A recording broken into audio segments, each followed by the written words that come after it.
Hookah Haze. Game idea of opening a hookah bar is an interesting idea. Character spirits are charming, lovely, aesthetic, fit for modern time era. Music, like almost every pixel graphic game, is good, and you can customize the jukebox to your liking. Small attention to detail when Toru writes their customer names as the first 3 days pass.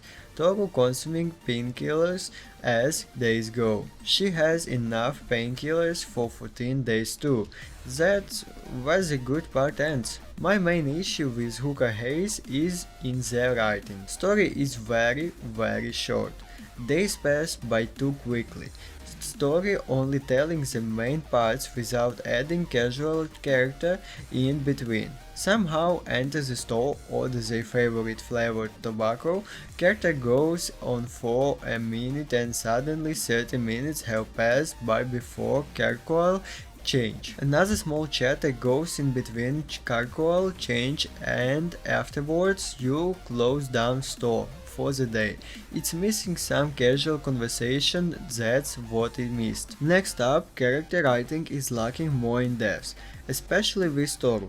Toru knows that she can't live much longer, so she uses hospital's last wish funding to open a hookah bar. Not much has been told how she knows to blend good flavored tobacco, but that is small nitpick. My issue is how very pessimistic she looks at chances of curing her lines.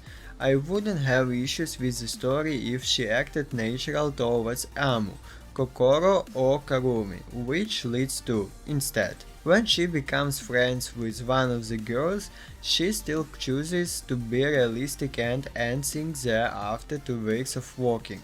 On my very first playthrough, got very sad when Toru told Amu about closing the shop soon because I wanted to see Toru actually have a big chance of hurt about trying to undergo the treatment, but no, still decided to close the story end. I don't have much to say about the girls, because the writing is too short for them.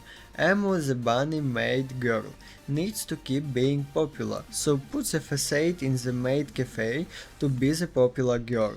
She gets tired being that persona, but at the same time has a hard time acknowledging herself being her, so continues to do it. And had trust issues with Toru, because Toru wants to keep conversations natural and not hurt her because of her condition. Kokoro suffers from PTSD that is caused by loud noises like ambulance siren. Her only relative is her dying grandma, because her parents died long time ago. Safu stuff, Toru wants to keep it neutral. In the end, best friends, her only to tell Kokoro she is dying. Refuses to treat herself. At least, Kokoro kept her campaign till Toru. Kurumi can't control her emotions, moves on impulse, leading to getting banned in various cafes and bars, but Toru welcomes her as a regular. She works for a saving company, later leaves the company because company like to produce generic boring dolls, but Kurumi wants new stuff added. With Toru's help, she establishes her own doll company and later on Kurumi showcases her dolls in a convention. Same stuff happens to Toru, but Toru gets reincarnated in a doll. I want that doll Sam IRL.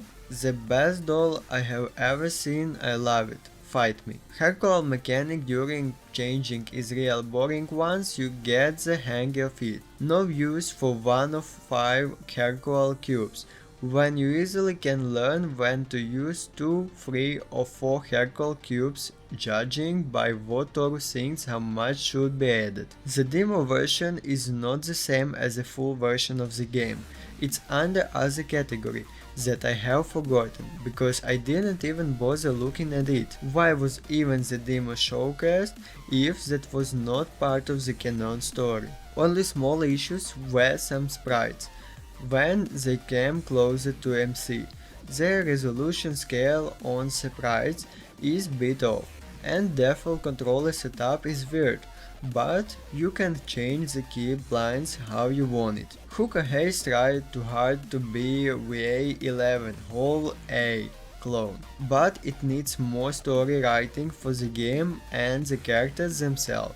In my opinion, game is too expensive for a short game. I cannot recommend this game if you focus on storytelling. If you like the cute artsy stuff, I guess it is fine.